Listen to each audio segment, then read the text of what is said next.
Hey guys, coming back to the third and the last part of the banking chapter. तो यहाँ पर हम एक बहुत इंपॉर्टेंट क्वेश्चन कवर करने वाले हैं जो 4 मार्क्स में आएगा। इन सब में से कोई भी 2 पॉइंट आपसे पूछे जाएंगे, या तो इन्फ्लेशन को कैसे कंट्रोल किया जाए या डिफ्लेशन को कैसे कंट्रोल किया जाए। तो बिना वक्त वेस्ट किए स्टार्ट करते हैं बैंकिंग का third part which is monetary policy. Monetary policy जो है सेंट्रल बैंक दो तरीके से चलाता है, one is quantitative methods, another one is qualitative methods. तो क्वांटिटेटिव मेथड्स हमारे किस लिए चलाए जाते हैं, जिससे कि मनी का फ्लो कंट्रोल किया जाए। तो बिना टाइम वेस्ट करे सबसे पहले इसके पॉइंट्स पढ़ लेते हैं। सबसे पहले आता है बैंक रेट। ये एक ऐसा रेट है जहां पर सेंट्रल बैंक कमर्शियल बैंक को लोन ग्रांट करती है लंबे समय के लिए, फॉर लॉन्ग टर्म, बिना किसी कोलेट्रल सिक्योरिटी के। कोलेट्रल सिक्योरिटी वही जो मैंने बताया था, कोई भी जमीन, घर, फैक्ट्री जिनकी वैल्यू डेप्रिशिएट नहीं होती। अब यहाँ पर एक ट्रिक याद रखनी है आपको कि इन्फ्लेशन के दौरान क्योंकि मनी का फ्लो ज्यादा है तो सारे रेट्स को बढ़ा दिया जाएगा, जितने भी हम पढ़ने वाले हैं अभी। और डिफ्लेशन में क्योंकि मनी का फ्लो कम है तो सारे रेट्स को कम कर दिया जाएगा। इसके डिटेल्ड नोट्स जो है वो मैं आप लोगों को टेलीग्राम पर भेज दूंगी। डिस्क्रिप्शन में मैं अपने टेलीग्राम का लिंक आपके साथ शेयर कर दूंगी। फिलहाल हम सिर्फ इसका यहाँ पर कॉन्सेप्ट समझेंगे। तो इन्फ्लेशन के दौरान इस बैंक रेट को क्या कर दिया जाता है, बढ़ा दिया जाता है, और डिफ्लेशन के दौरान इसके बैंक रेट को क्या कर दिया जाता है, कम कर दिया जाता है। नेक्स्ट आता है रेपो रेट। रेपो रेट एक ऐसा रेट है जहां पर सेंट्रल बैंक लोन ग्रांट करता है किसे, कमर्शियल बैंक को, for short term against collateral security. तो ये इससे थोड़ा सा डिफरेंट है बैंक रेट से, क्योंकि बैंक रेट में लॉन्ग टर्म के लिए उधार दिया जा रहा है, रेपो रेट में शॉर्ट टर्म के लिए उधार दिया जा रहा है। बैंक रेट में सेंट्रल बैंक कमर्शियल बैंक से कोई कोलेट्रल सिक्योरिटी नहीं ले रहा, जबकि रेपो रेट में central bank is taking collateral security from commercial bank.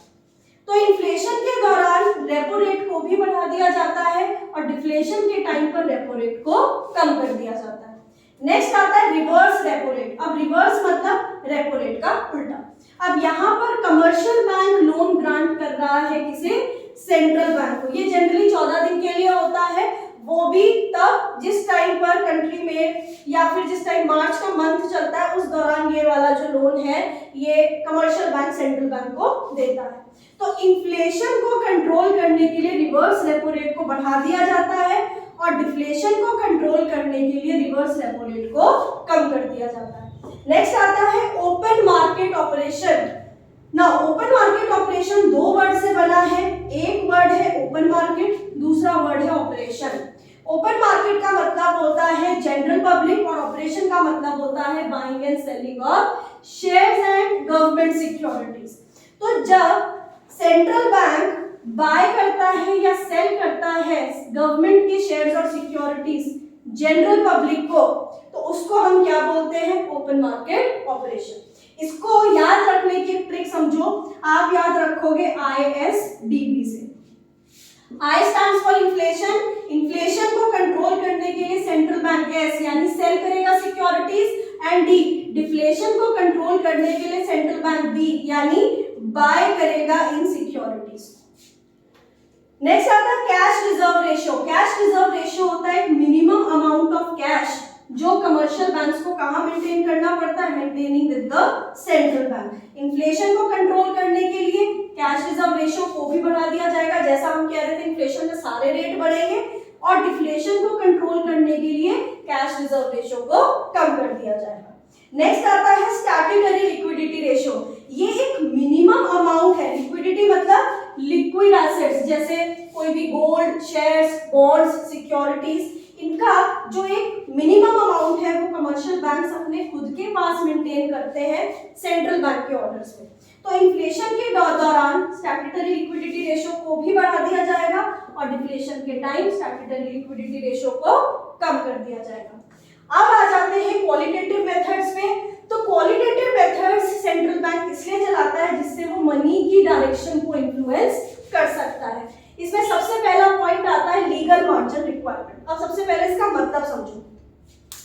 Suppose करते मुझे उधार चाहिए 21 लाख रुपीस का,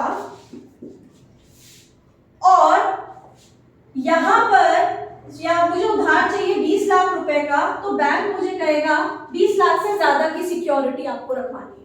तो यानी मैंने 20 लाख का लोन लेने के लिए 21 लाख की सिक्योरिटी कहां पर रखवा दी? कमर्शियल बैंक के पास रखवा दी।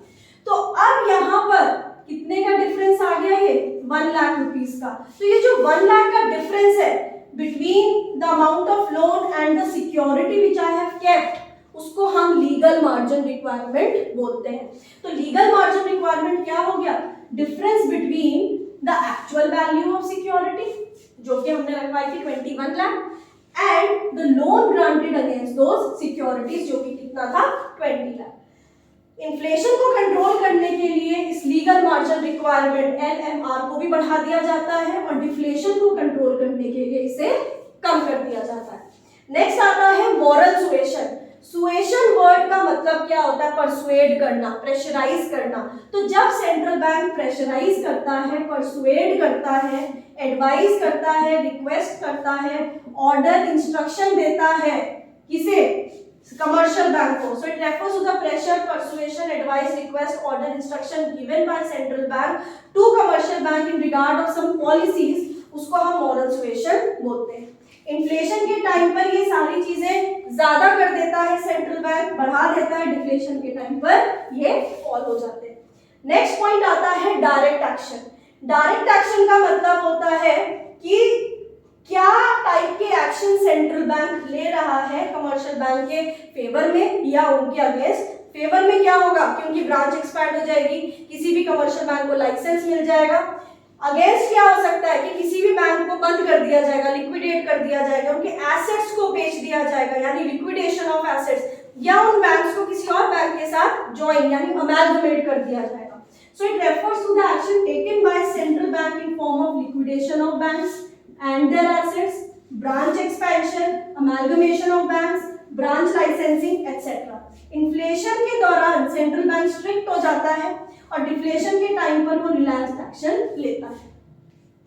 फिर आता है regulation of consumer credit. Consumer credit का मतलब कि जो उधार कंज्यूमर ले रहा है लग्जरी कंज्यूमर ड्यूरेबल गुड्स पे, जैसे कोई भी mobile phone, furniture, television, fridge हो गया, तो ये सारी चीजें जो है ये लग्जरी कंज्यूमर ड्यूरेबल गुड्स में आती हैं। तो इनके ऊपर हम किस तरीके से लोन लेते हैं कि कुछ हम डाउन पेमेंट करते हैं और कुछ हम EMI में पैसा पे करते हैं, तो उसको हम हायर परचेज मेथड बोलते हैं। तो central bank regulates the consumer credit facility on consumer durable goods by higher purchase method, that is down payment and EMI. तो इन्फ्लेशन के दौरान सेंट्रल बैंक कहता है ज्यादा डाउन पेमेंट करो और ज्यादा रेट ऑफ इंटरेस्ट भी दो जो भी आपने उधार पे सामान लिया है उसका। तो हायर परचेज बढ़ा देते हैं जबकि डिफ्लेशन में इस हायर परचेज को कम कर देते हैं। इसके जो डिटेल नोट्स है वो मैं आपको टेलीग्राम पर भेज दूंगी, तो stay tuned with my channel. अब मैं आऊंगी नेक्स्ट अपनी वीडियो के साथ जो कि होगी फिस्कल पॉलिसी। तो गाइस स्टे ट्यून्ड, अपना बहुत बहुत ध्यान रखिएगा, टेक केयर, मिलते हैं नेक्स्ट वीडियो में।